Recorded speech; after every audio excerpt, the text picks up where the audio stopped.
శ్రీనివాస్ గారు, సో ఎలా చూడాలి మనం ముందుగా ఇదో ట్రెండ్స్ గురించి మాట్లాడితే 50 స్థానాలు అని మొదలుపెట్టిన ఈ ట్రెండ్స్ ఏదైతే ఉందో ప్రస్తుతం ఆప్ 26 నుంచి 29, ఇది 40 నుంచి 44, రైట్. ఇదే ఫైనలైజ్ కాదు. పెద్దలు ప్రసాద్ రెడ్డి గారు కానీ లేకపోతే వెంకటనారాయణ గారు కూడా మాట్లాడిన అంశం చాలా తక్కువ మార్జిన్ అయితే ఉండబోతోంది అనేది మాత్రం మాట్లాడుతున్నారు. దిస్ ఇస్ నాట్ కాల్డ్ ప్రభంజనం.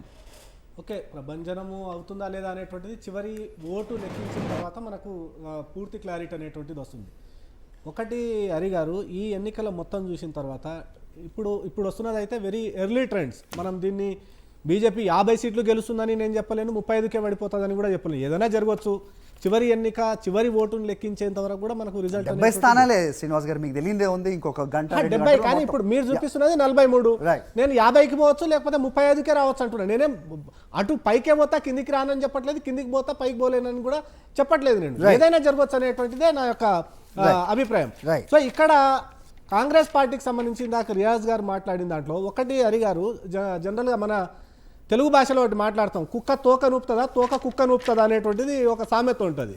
ఇక్కడ కుక్క తోక నూపాలి, తోక కుక్క నూపదు సార్. ఈ యొక్క చిన్న లాజిక్ని కాంగ్రెస్ పార్టీ మర్చిపోతే ఎట్లా అనేటువంటిది, ఇంత సుదీర్ఘమైనటువంటి అనుభవం ఉన్నటువంటి కాంగ్రెస్ పార్టీ ఈరోజు తమను తాము విశ్లేషించుకోవాల్సినటువంటి అవసరం ఉంది. వాళ్ళు ఆప్ను బతిలాడారంట, ఆప్ను సముదాయించే ప్రయత్నం చేశారంట, కానీ వాళ్ళు వీళ్ళ మాట వినలేదంట. వాళ్ళు బీజేపీని గెలిపించడం కోసం ప్రయత్నం చేశారనేమో రియాజ్ గారు చెప్తా ఉన్నారు. కొంతమంది విశ్లేషకులు చెప్పేది ఏంది, కాంగ్రెస్ ఆప్ను దెబ్బతీయడం కోసమే కొంత ప్రయత్నం చేసింది అనేటువంటిది కొంతమంది చెప్తా ఉన్నారు. సో మరి కాంగ్రెస్ కంటూ ఒక క్లియర్ స్టాండ్ అనేటువంటిది అయితే లేదనేది అర్థమవుతుంది కదా హరి గారు. మీరు ఇక్కడే కాదు, మీరు దాదాపుగా 2014 నుండి ఈ దేశంలో జరిగినటువంటి ఏ ఎన్నికల్లో కూడా కాంగ్రెస్ పార్టీ యొక్క దాని పర్ఫార్మెన్స్ అనేటువంటిది జీరో కాబోతా ఉన్నది. ప్రతి ఎన్నికల్లో కూడా ఎక్కడో అక్కడక్కడ అడపాదడపా పరిస్థితులు మారినాయి. They gave very tough in Haryana. మారినాయి కాదని నేనేమనట్లేదు. హర్యానాలో వాళ్ళేం గెలవలేదు కదా. టఫ్ ఇచ్చారంటున్నాను. టఫ్ ఏం లేదు, అంత ఈజీ అయితే కాలేదు కదా. హర్యానాలో టఫ్ ఏం రాలేదు కదా హరి గారు. బీజేపీ క్లియర్ విక్టరీ వచ్చింది కదా. హర్యానాలో లేదు, వాళ్ళు గెలిచింది అబద్ధాలతోటి 2 రాష్ట్రాలను గెలిచారు హరి గారు. ఒకటి కర్ణాటకను గెలిచారు, రెండోది తెలంగాణను గెలిచారు. ఈ 2 రాష్ట్రాలలో వాళ్ళు అబద్ధాలు ఏ రకంగా ఇచ్చిరో, శుష్క వాగ్దానాలు ఏవైతే ఇచ్చిరో దాని ఫలితాలను ఈరోజు ఈ రాష్ట్రంలో చూస్తున్నాం. రాష్ట్ర అసెంబ్లీ స్పీకరే స్వయంగా మాట్లాడినటువంటి మాటలను మన టీవీలలోనే చూసినాం. ఏమంటారు, మేము ఆర్థిక పరిస్థితిని అంటే కొంత బేరీజు వేయడంలో విఫలమైనము, మా యొక్క దూరదృష్టి కొంత లోపించినట్టుంది, కాబట్టి మేము ఈరోజు ఈ రకమైనటువంటి పరిస్థితిని ఎదుర్కొంటున్నాము. రాష్ట్ర ముఖ్యమంత్రి రేవంత్ రెడ్డి గారు రోజుకు 18 నుండి 20 గంటల పాటు పనిచేసేటువంటి పరిస్థితి వస్తుంది. అది కూడా ఎందుకు, ఉద్యోగులకు జీతాలు ఇవ్వడం కోసం 18 గంటల నుండి 20 గంటల వరకు రాష్ట్ర ముఖ్యమంత్రి గారు కష్టపడుతున్నారనేటువంటి మాట స్వయంగా నీ పార్టీకి సంబంధించినటువంటి ప్రసాద్ కుమార్ గారు ఈ రాష్ట్ర అసెంబ్లీ స్పీకర్ మాట్లాడారు. అంటే మీరు ఇచ్చినటువంటి హామీలు ఎట్లా ఉన్నాయి. రెండో విషయం నేనేమంటానంటే, ఇప్పుడు రైతు భరోసా అనేటువంటిది ఒక స్కీమ్ వాళ్ళు పెట్టారు. ఈ రైతు భరోసా స్కీమ్ని ప్రతిరోజు వాయిదాలే వేస్తున్నారు. రేపు 15వ తారీఖు కల్లా అందరికీ వేసేస్తామంటారు, 15వ తారీఖు నుండి 20వ తారీఖు అంటారు, 20వ తారీఖు నాడు ఈ నెలాఖరు కల్లా మొత్తం అందరికీ వేసేస్తామని చెప్తా ఉన్నారు. సో ఈ రకంగా చూసుకుంటా పోతే వాళ్ళు ఇచ్చినటువంటి హామీలు, వాళ్ళకంటూ ఒక దూరదృష్టి లేకపోవడం, ఒక విజన్ అంటూ లేకపోవడం, ఒక నాయకత్వం లేమి అనేటువంటి స్పష్టంగా కనిపిస్తున్నటువంటి ఈ పరిస్థితుల్లో కాంగ్రెస్ పార్టీ యొక్క స్వయం కృతాపరాధమే కనబడతా ఉంది. అది నెంబర్ 1. రెండోది నేనేమంటానంటే సార్, వీళ్ళు ఇండియా అలయన్స్ గురించి మాట్లాడతారు సార్. ఇండియా అలయన్స్ అనేది హరి గారు, నన్ను ఇచ్చిపెట్టండి, నేను ఎట్లా కాంగ్రెస్ని విమర్శిస్తా, లేకపోతే రియాజ్ గారు ఎట్లా బీజేపీని విమర్శిస్తారు అనుకుందాం. మీరు ఆలోచించి చూడండి, ఇండియా అలయన్స్ అనేటువంటిది వాళ్ళు పెట్టినప్పటి నుంచి ఈ రోజు వరకు ఎక్కడన్నా సఖ్యతగా ఉందా హరి గారు? పార్లమెంట్ ఎన్నికల సందర్భంగా వాళ్ళు ఒక కూటమిని ఏర్పాటు చేసుకున్నారు 2024 ఎన్నికల సందర్భంగా. 2024లో వాళ్ళు కూటమిలో మేజర్ పార్టీస్ అనుకున్నటువంటి తృణమూల్ కాంగ్రెస్, అది మీతోటి కలిసి రాలేదు. కమ్యూనిస్ట్ పార్టీ కేరళలో కలిసి రాలేదు. ఉత్తరప్రదేశ్లో మీరు సక్కంగా సఖ్యతతోటి కలిసేలేరు. ఢిల్లీలో ఆమ్ ఆద్మీ పార్టీ చేసింది, కాంగ్రెస్ చేసింది. ఇంకా మీరు ఎక్కడున్నారు సార్? ఇండి కూటమి ఎక్కడుంది? పేపర్లలో ఉంది. రియాజ్ గారు లాంటి వాళ్ళు వచ్చి టీవీల ముందు మాట్లాడేదానికి ఉంది తప్పిస్తే రియాలిటీలో ఎక్కడుంది హరి గారు?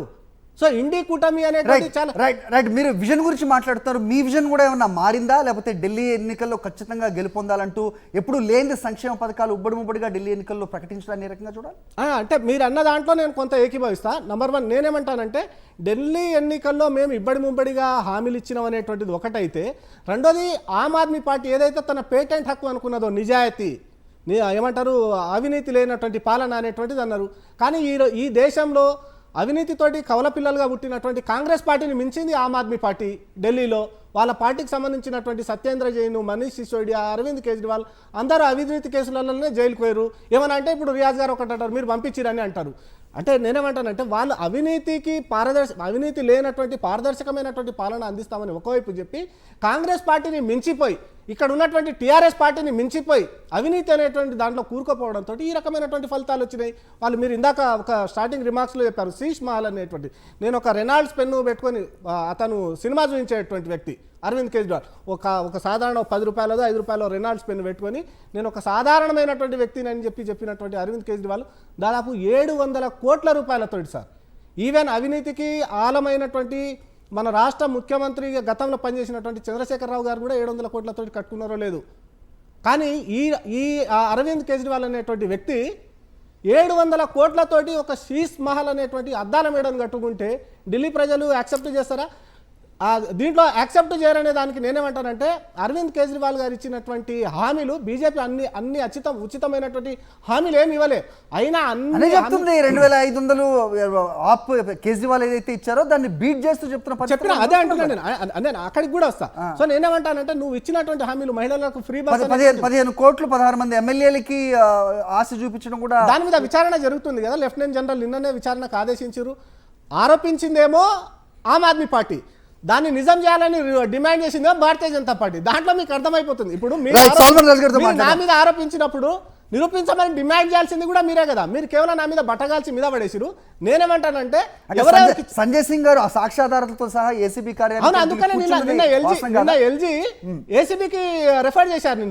నిన్నటి నుంచి నడుస్తా ఉన్నది. నిన్న ఆమ్ ఆద్మీ పార్టీకి సంబంధించినటువంటి కార్యాలయాల మీద అరవింద్ కేజ్రీవాల్ యొక్క ఇంటి మీద కూడా ఏసీబీ రైడ్కి వెళ్ళింది. వాళ్ళతోటి నిన్న దాన్ని ఇంటరాగేషన్ కూడా నడుస్తూ ఉన్నది. సో వాస్తవాలు అనేటువంటి బయటకు వస్తాయి. ఇవి కేవలం ఓడిపోయేటువంటి క్రమంలో చేసేటువంటి ఆరోపణ మాత్రమే.